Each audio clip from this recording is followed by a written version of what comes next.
in Search for Wellness is created by Eden Cellular Wellness Solutions, whose vision is to develop and create wellness solutions. Eden Cellular Wellness Solutions presents to you How Do I Start My Journey in Search for Wellness? You are most welcome to participate in this series of discussions on 6 topics. These topics are designed as a wellness solution to encourage and empower you make the important decision and take action towards your journey in search for wellness.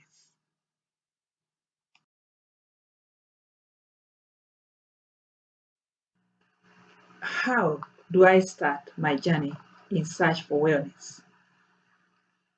This is part 1 of trainings on wellness and is prepared by Eden Cellular Wellness Solution. Welcome.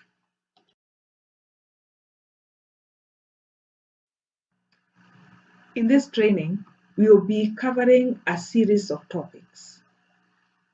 In fact, 6 topics. Why should I be interested? Why should I be interested? One can ask that question. Why should I be interested in searching for wellness? How do I start my journey? Someone may wonder, where do I begin? I have had this and that, but how and where do I begin? When do I start? At what stage of my life should I start? I don't feel pain anywhere. I'm not sick. I'm able to do my work. Is it really necessary? When do I start? What is my objective? My gift of life? And can I influence my wellness? So we'll be going through these sections in a series of short trainings until we complete the whole of the topics.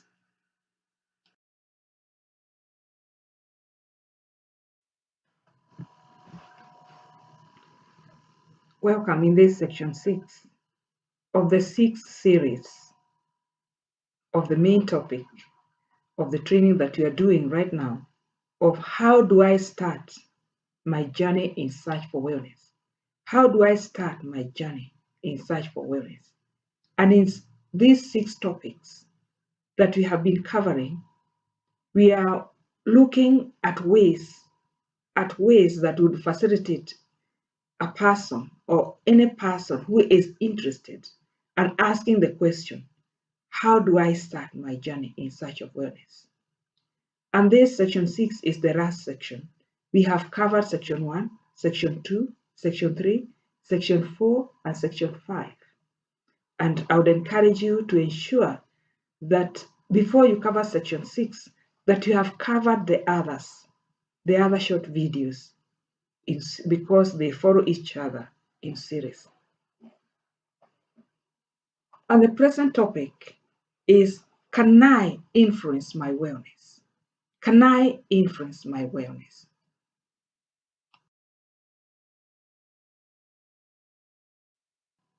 Can I influence my wellness?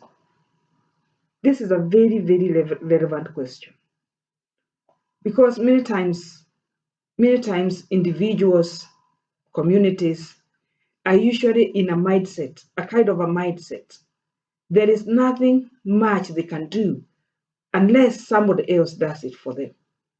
At times, many times we expect the authorities in our community. For example, if there's the governors in the county, or if it is the president, or if it is in a school, it is the headmaster, or if it is the class teacher. At times we may just blame the class teacher for performance, because the students are waiting for the class teacher to do everything for them, and they are not exerting the potential and the ability that they have to go the extra mile, to do the extra research, to go and develop their own skills to get the expanded information. And so we as human beings, because of the systems that manage societies, we have this the regulations, we have the management of the family, we have the management in primary schools, in secondary schools, in colleges, in the workplaces. We have the management in the church institutions, we have the management in governments and other work institutions, either parastatals or private sectors, or even the government sector itself. So because of this, people and the society tend to always expect the society, the authorities, the people who are in authority, the people who are in a position of influence. We always expect these leaders to do everything for us. A situation like this, which is affecting the world, where there is a degenerative effect in the cells, like we saw in the other videos. Already we have seen that the world is experiencing a degenerative phenomenon in a way where the efficiency of the cells seem to be going down, seems to be reducing, seems to be deteriorating with time, so that you find that as a person gets the age of 45, you get to the age of 50, you find you are feeling like you are already 65 years old. And people start thinking, I think I'm getting too old. People start thinking, seeing like they are too old. There is nothing, life is coming to an end. But this is mainly because of the deteriorating efficiency of the cells due to lack of optimal nutrients and lack of the speed of reactions, metabolic rate being so slow and not activated because of sedentary living. This is a problem that is facing humanity, and even in third world countries, even in countries like African nations, countries within the African nations. These are diseases which are very expensive. This degenerative status of the metabolism is bringing such diseases that are so expensive and that are really a difficult thing, a big challenge for the African nations. And we are expecting governments to bring resources to us. We are expecting government to solve these problems for us. But the most beautiful thing is that research has been done for so many years, has been done, and already information is being documented. The information is being certified by resorts, and even the medical professionals, medical doctors who are involved in this research are coming out and really ratifying the authenticity of this research finding, that we can really use it and to help us to reverse the degeneration of the metabolism. I know because of this kind of society orders and authorities, most of the times people have this mentality that there's nothing I can do about. There are some things which are too big for me. I don't think I can do it. We don't think we as an African nation, we can be able to handle these things. But that is a mindset. That is a mindset. People, human beings are given such a capacity. I'm surprised that even people who have not gone to school, you find them doing wonders, incredible wonders. When they engage the stimuli, when they engage the particular stimuli they are interested with, they engage it together with their potential that God has given them. They produce wonderful things. They leave every person agape wondering, how did that person manage that feat? And so this question, can I influence my wellness? This is a question which is still somewhere in the subconscious. It is a question in the subconscious of almost every person faced by various scenarios. And at times it may not be spoken, but this kind of a question, when it is affirmed that I can't, that one can't, we can't do it, it surely means that people will never go forward, and people will never embrace any gift, they'll never embrace, see anything positive, or they'll not be able to embrace what has been available, what has been availed by others who have been courageous and who had faith enough to go and go through the uncharted waters. In this video, in this side, we are saying that governments and medics have contributed greatly towards this goal in nations. You know, the government has been committed towards is people, medics, the people in the medical profession have been committed to their cause.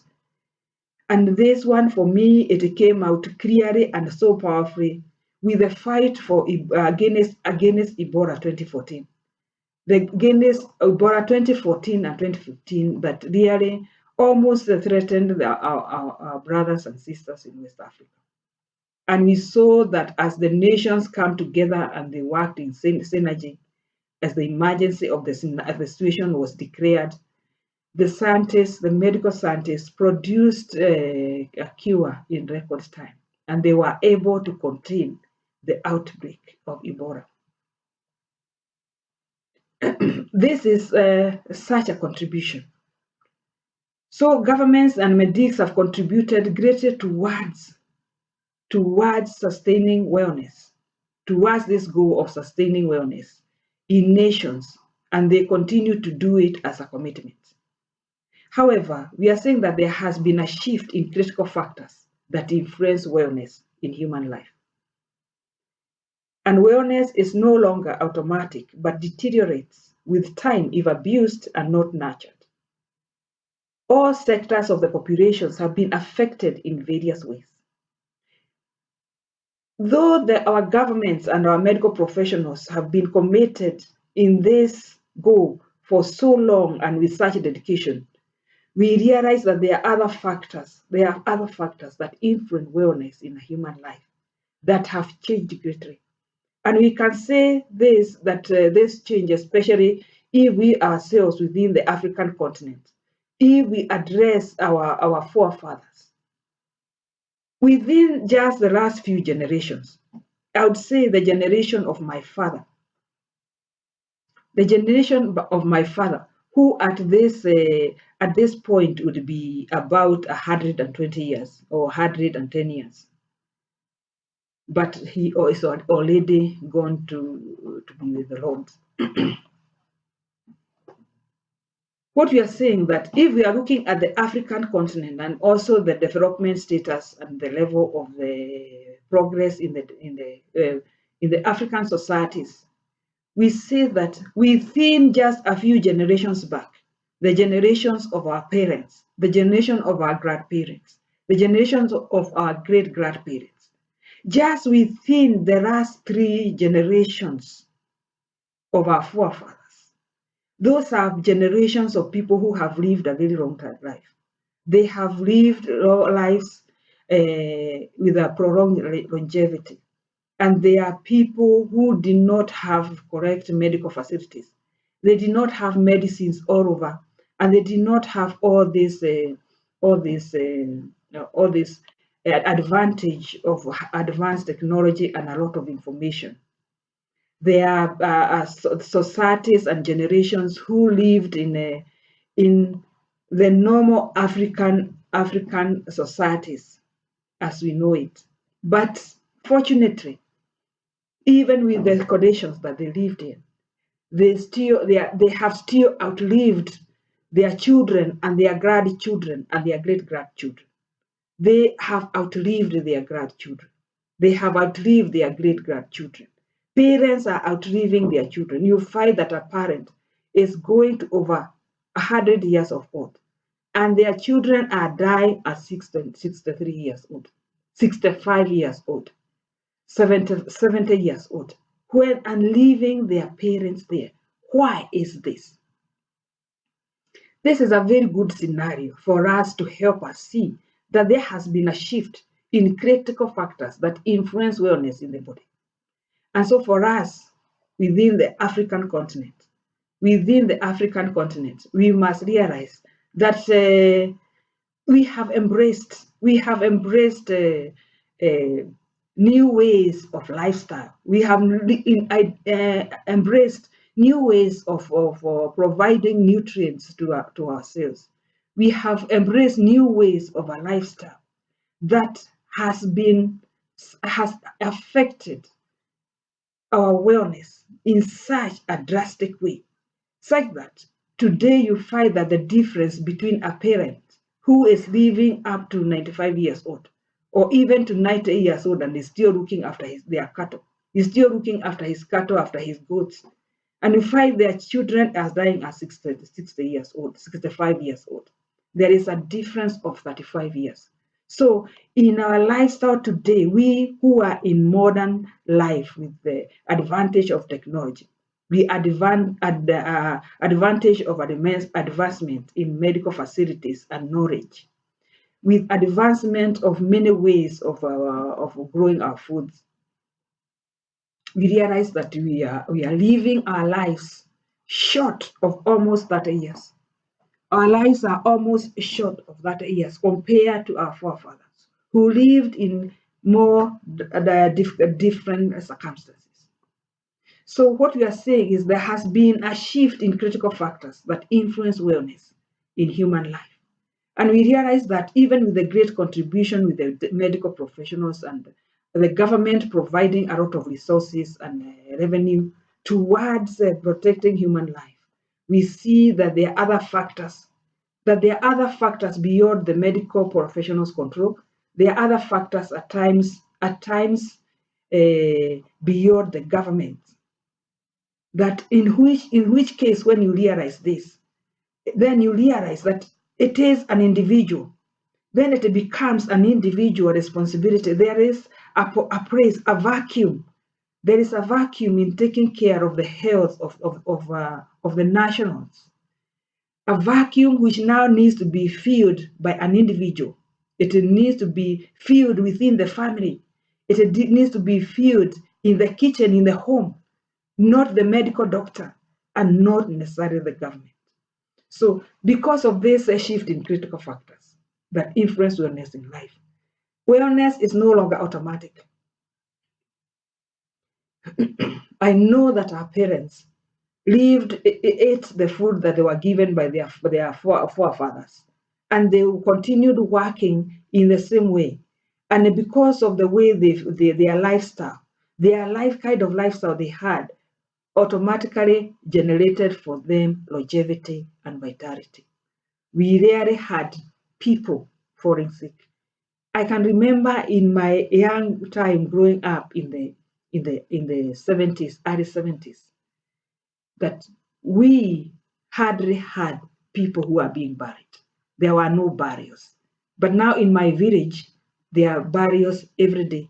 Every day when people are going to bury someone, there is always other 2 people who have died in the region. And so the following day, the following week, every day, there is a burial somewhere. That is not the same. Things have drastically changed. And I'm saying that all sectors of population have been affected in various ways. We know that children these days are being born with diabetes. We know that young people at their 20s, they are found to have diabetes. They are found to be high blood pressure. You find that they are lethargic. They are not interested in doing this. They are not interested in working. They just want, they are docile and just drawn into laziness.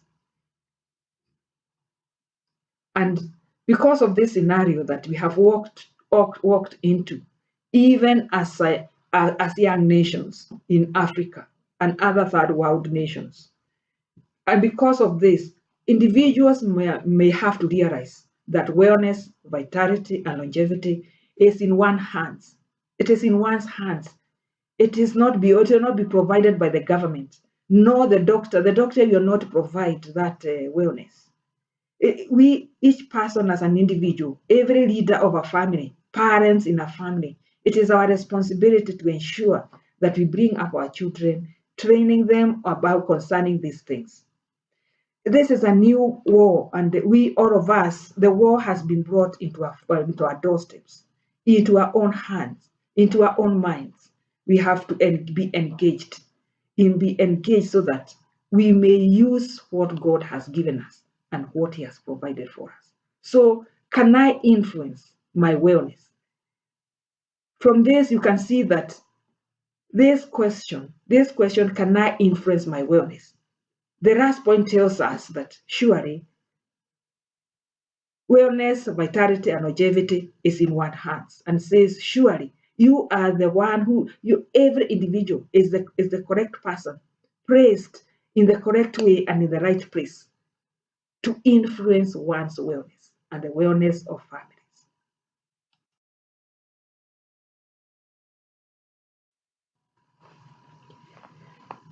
We come to this interesting topic about our lives, about God, about disease. There are many times that we really, because we have no answers and we have no solutions, and we find that there is nothing we can do, or so we think that there's nothing we can do, we tend to leave the matter to God. We have the habit of leaving the matter to God, to deal with things that He wants us to deal with. Most of the matters that affect us as human beings here on earth, in our physical bodies or in our families, in our day-to-day activities, looking for resources and finding food and shelter and helping others and providing solutions. All these things are placed in our hands. God has given us the power, the mandate, the authority, the right, the resources, the potential to find solutions. At times it may take energy, determination, strength, commitment to be able to find and create that solution. Things are not automatic.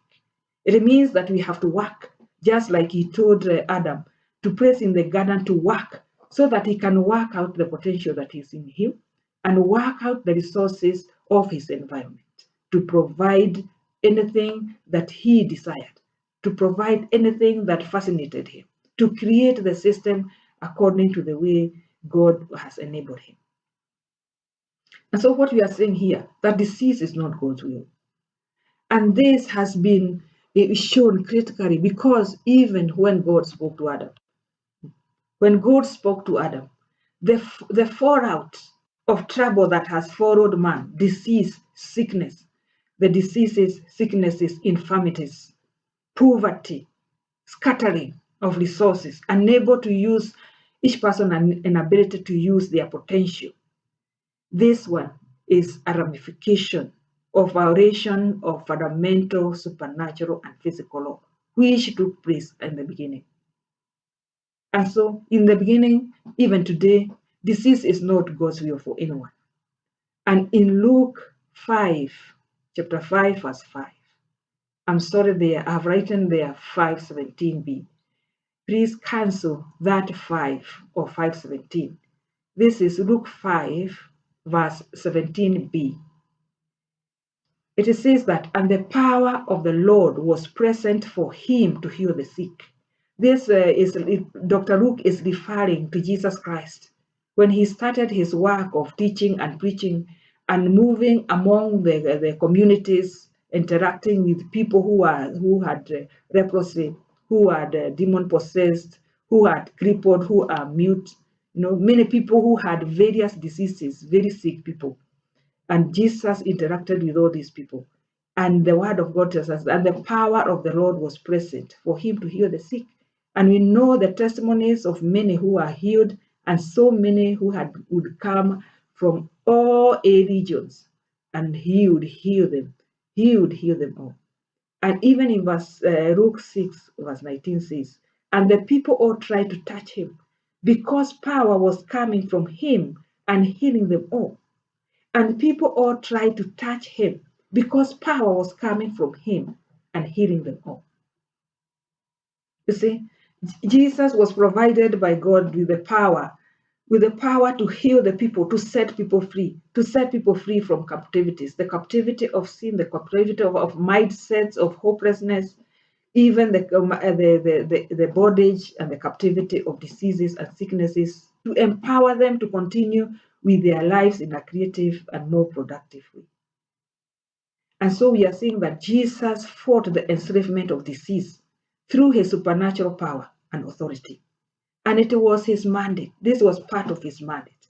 It obviously showed that he was different from the other men, because even the priests and the teachers of the law, though they had the word of God, they did not have the power to heal all these people.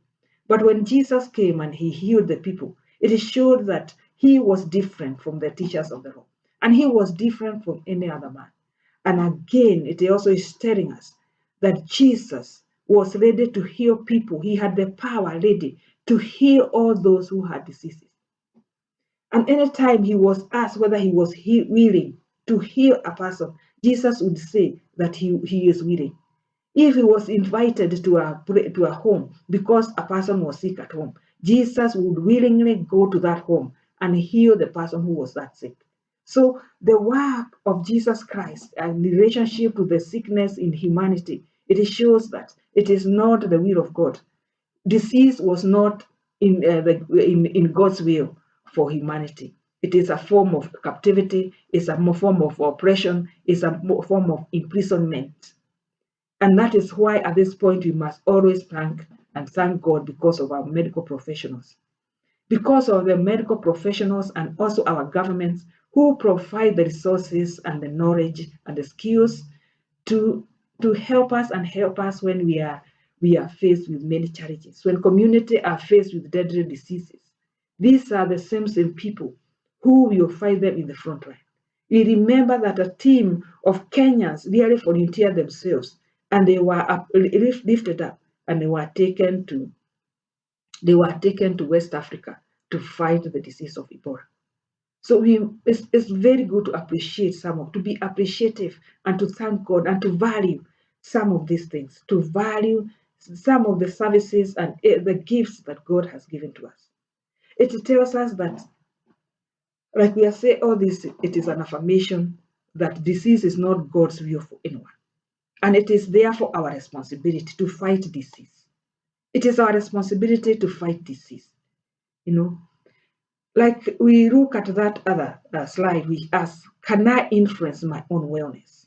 Yeah? Because we live an automatic life in an automatic way. Because we happen to find that we are living and our life is going on. We live in an automatic way. We sleep, we wake up, we sleep, we wake up, we sleep, and the following day we are rolling in our activities. We sleep, we wake up, and we without at times without even thinking a second thought of what we are putting in our mouth. We are not we seem to like the taste in the mouth, but when it goes inside our bodies, we are not worried about what it is. Or when we apply so much chemical on our heads, and we are making ourselves beautiful.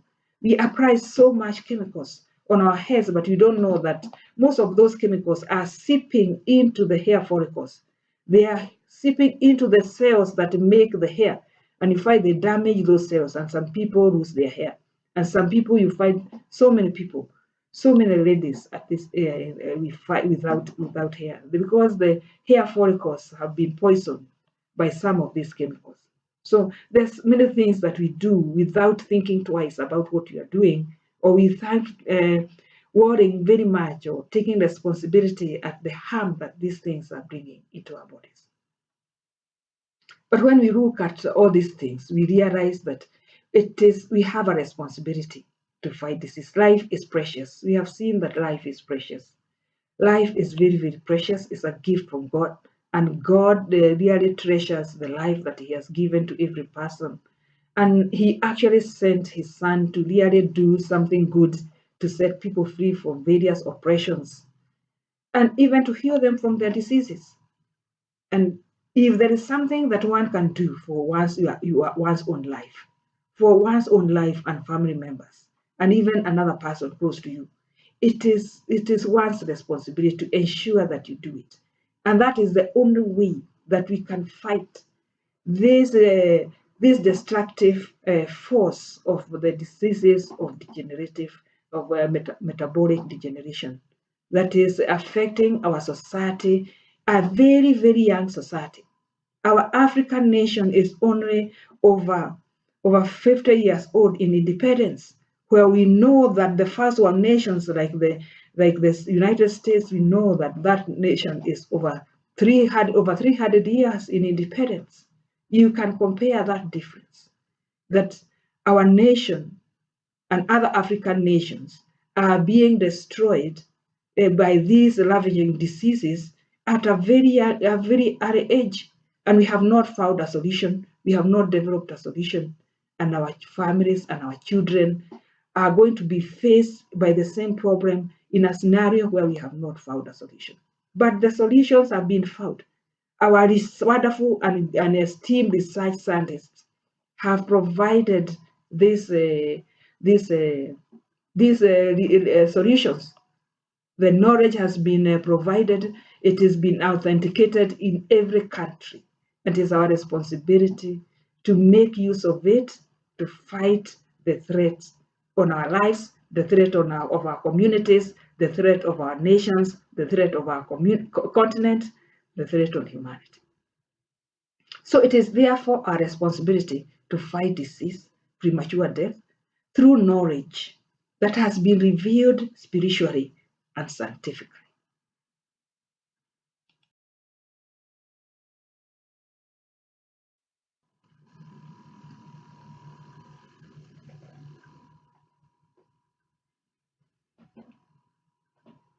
There are times that people have got a strange way of thinking about themselves and about their undertakings. And you find that there are some people who feel that they don't want to do this and this because it may seem like it is vanity, that people are vain, that people are adoring their bodies more than anything else, that they are giving too much to their bodies, and that it's a way of people being too worldly and too vain.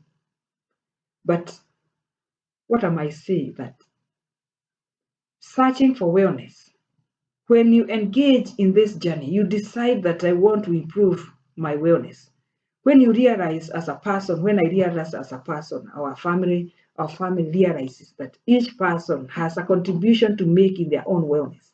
That they should not assume that when we live our lives with the circumstances that are presented themselves in modern times, that we will harvest. We will harvest vitality and longevity long term.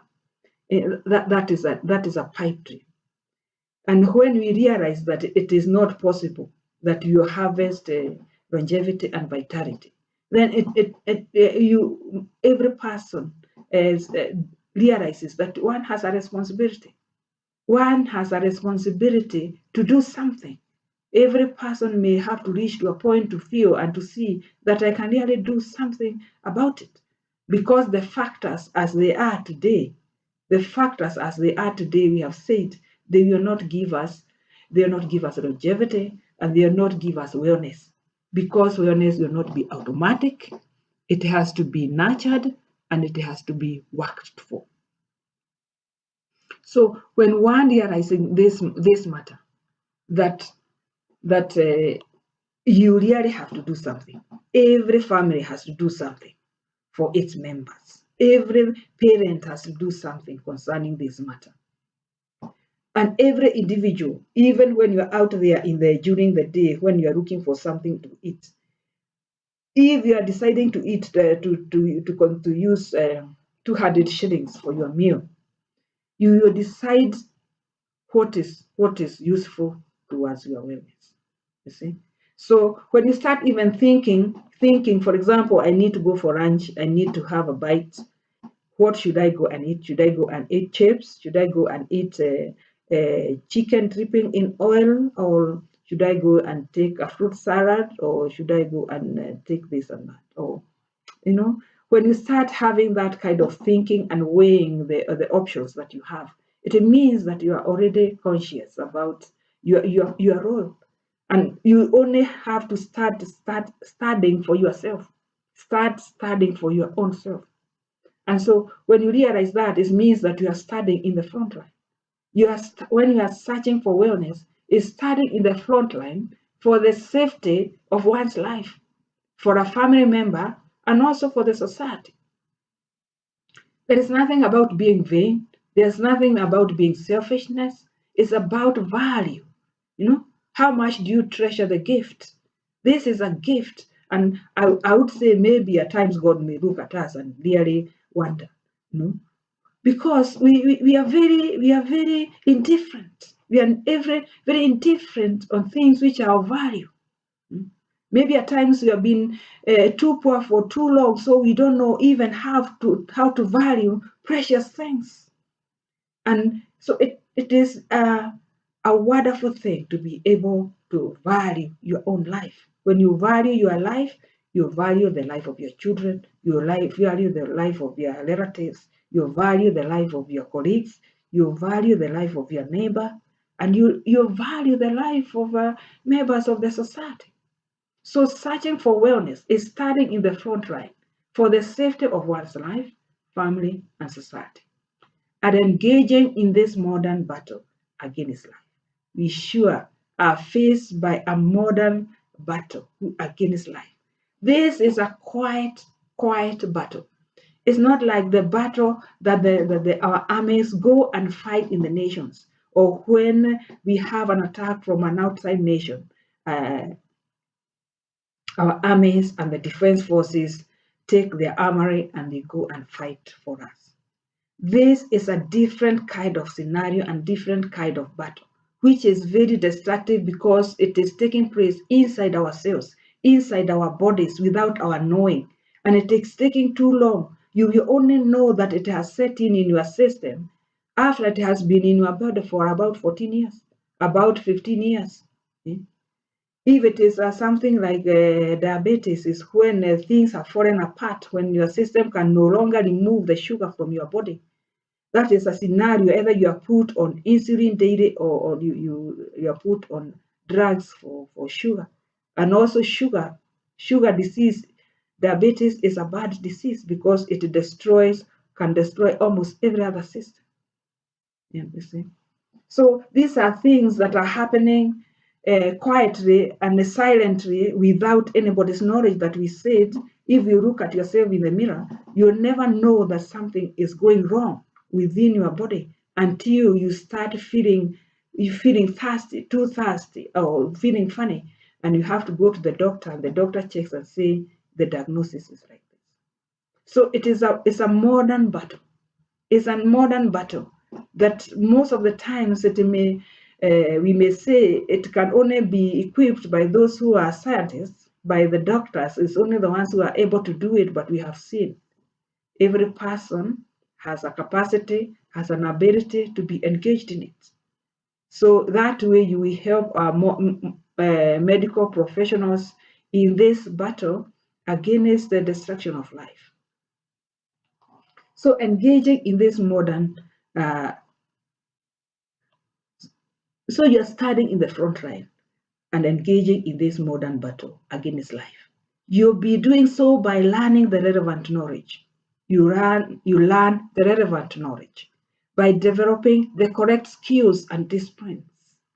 For those people whose kitchens are fun and non-functional, I know many young men who are not married, many young women who are not married, may never use their kitchens for anything apart from maybe boiling water with their hot kettles, or maybe just for drinking water, or warming milk only, or maybe frying an egg.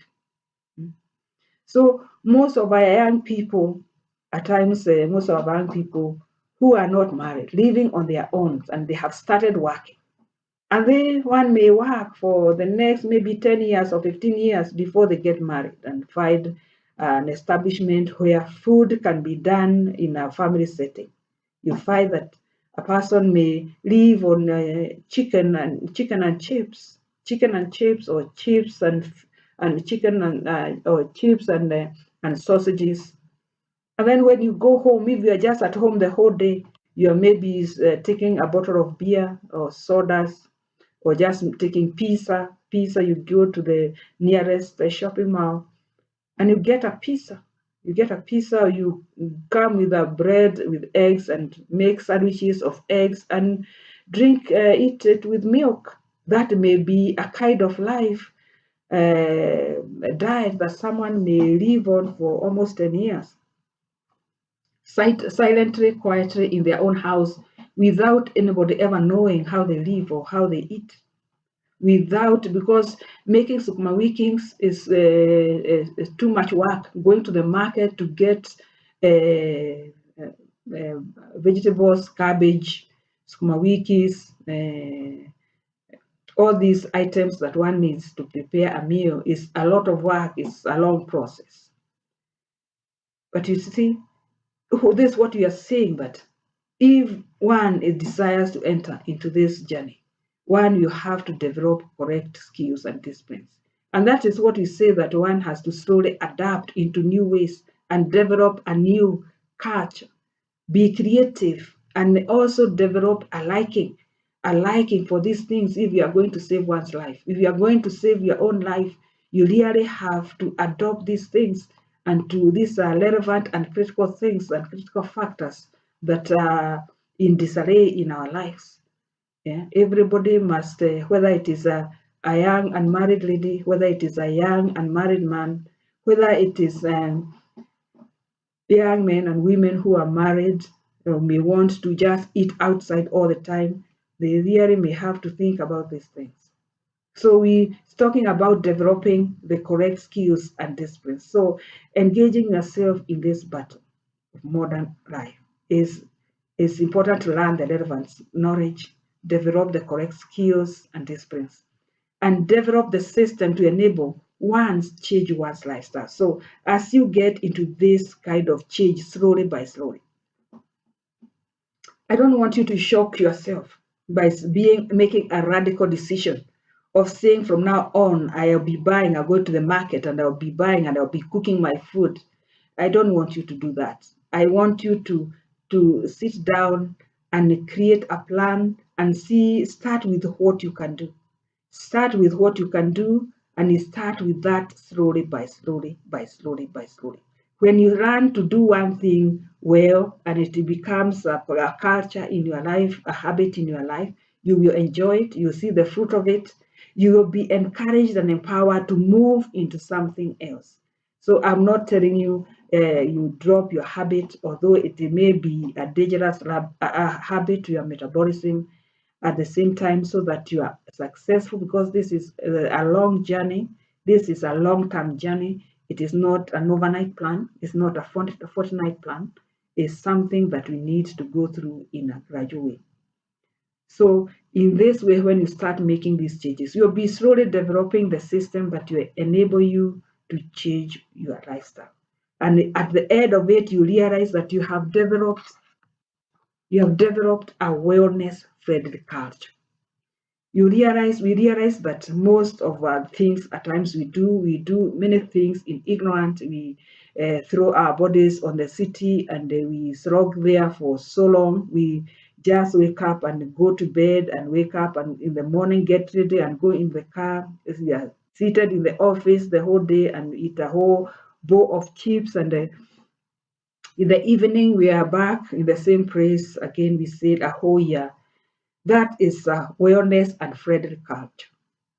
That is a wellness and a friendly culture.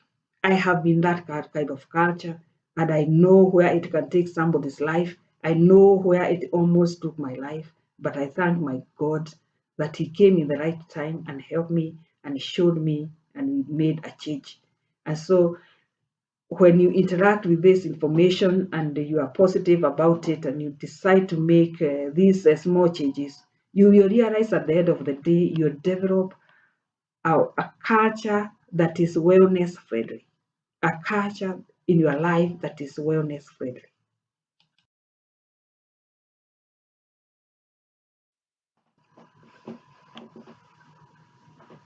And so in the other video we are answering a question, and when should I start?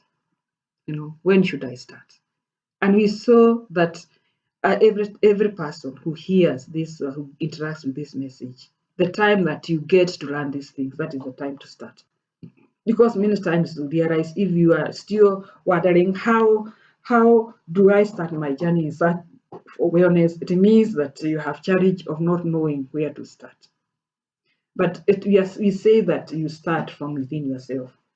Because if you have not interacted with this positive thinking, this adjusting thinking, and gotten your mentality and your psychology to drive your life in a certain way, you realize that even if you radically jump into something without working about the thought system and the challenges that you are likely to get, you may not be able to go very far. And even when you find reach difficulties, you'll be so frustrated, you'll be so angry, you say, I don't want this thing, I don't care whatever may happen to my life, I don't want you to reach that place. So here we are saying that the time is now. And the word of God tells us that God has said that my people are destroyed for lack of knowledge. Knowledge is so important.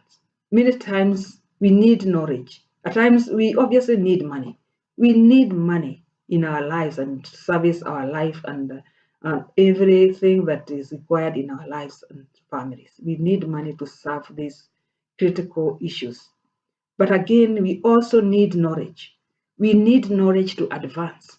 We need knowledge to create solutions. We need knowledge to fight some battles that can only be fought through knowledge. And so that's why God says that my people are destroyed for lack of knowledge. Being ignorant of some things causes people to keep going round and round in circles. Knowledge is for the human system, just like food and water is for the body. Food and water is so important for the body, for growth, for sustenance, for longevity, for health, for vitality. Food is so critical for the body. And so knowledge is also as important for the human system. A human system cannot progress. They cannot make headways unless we have advancing knowledge. Every society needs to discover or to develop advancing knowledge and to embrace any advancing knowledge that is available so that people can advance. Without advancing knowledge in every field, people move in circles like a bright society. In this case, where we are seeing that our internal systems are, the metabolism is degenerating. We are living in a status and circumstances that within the next number of years, within 40 years, 30 years of our life, of a certain way of living, you find that the metabolism, the work of the cells will be deteriorating, will have deteriorated in its efficiency, in its capacity to do some things, powerful things like autoimmune activities, or even detoxification and cleansing abilities, and to remove toxins that destroy the DNA. And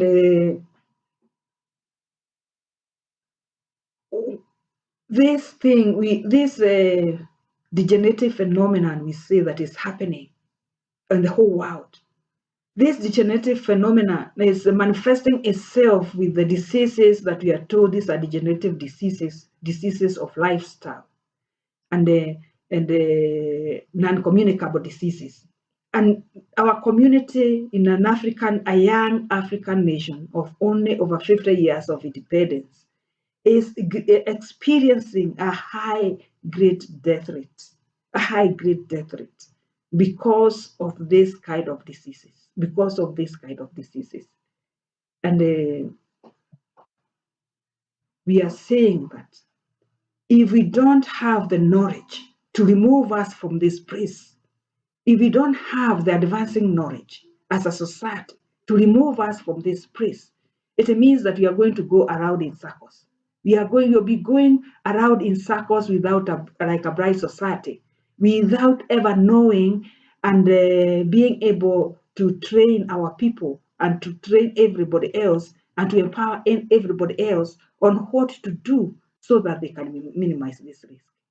And also help us and our government help us and put the correct regulations. Because when disease starts in our bodies without our knowledge, like we saw, our time, energy, resources, and focus is pinned down by it.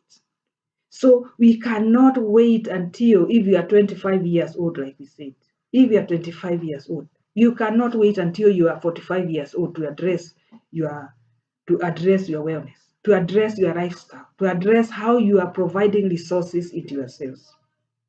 However busy you are at work, however busy you are at work, however tight the deadlines may be, you must first of all also think about your wellness. Every time you put something in the mouth, you must know what is that, what is it going to do, and for how long am I going to be putting this thing in my mouth?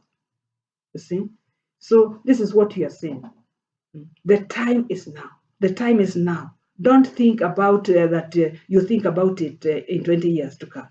Don't say that you are only 20 years. In the next 20 years, you'll think about it. This thing will not affect me until I'm 20 years. No, don't think about that. Don't think that way. Everyone, because even mothers and fathers in families, they may have to start addressing these issues and training their children concerning this matter. So the time is now. The time is now, just like the word of God says that when you hear the word of God, the truth, don't harden your heart. When you hear the truth about this matter, because already God has provided through esteemed research scientists the knowledge that we need to use so that even us as individuals, we will not have to wait for our doctor. The only thing that our doctor can do is to look for the method that is there for treatment in some diseases. But each person holds their own life in their hands. Each person holds the key and the power. As you receive the information, as you have your mobile phone, you can search in the web, you can buy your bundles, if you can buy your bundles. For those who have got limitless Wi-Fi, you should be able to surf the net and get the information. Go into the bookshelves and look for these materials. And you never know that God may use you to bring a revolution in this part of the world. So what we are saying that when these diseases start in our bodies without our knowledge, our time, energy, resources, and focus is pinned down by that disease. And we spend much more to fight it than if we had known how to progressively prevent it before it sets in and gets established. So the idea, why the mission of this work is to help every individual to learn how to progressively prevent, to progressively engage a preventative strategy, to progressively engage a preventative strategy, which obviously starts by change of mind, change of thinking, realizing the need, realizing the importance, acknowledging the importance, and making the decision that whatever comes me, I will be able to adjust here and there. So the ball is upon every person who hears. I'm sure there is surely something you can do. You will start with what you have. I have made a video, like I've said, key to wellness, key in search of wellness. There's a video that I have done, but I have spoken in a general way of what one needs to do. And with that video and the material that we have covered in this course or training of how do I start my journey in search for wellness, this will be able to give every person a start off.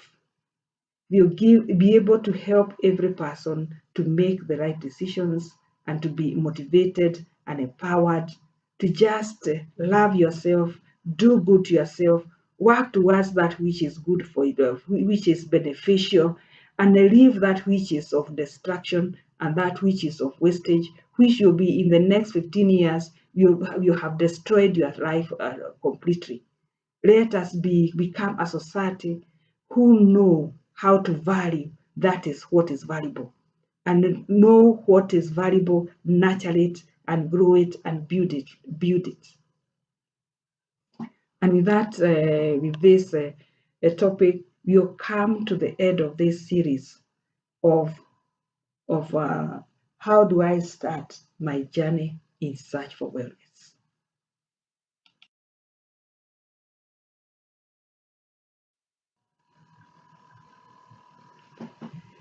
Thank you very much for your participation.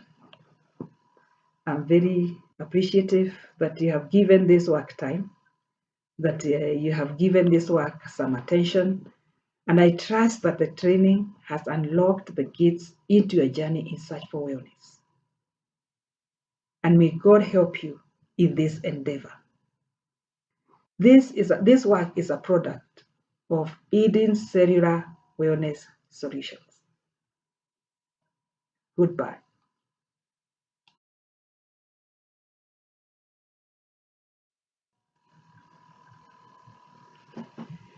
Thank you very much for your participation.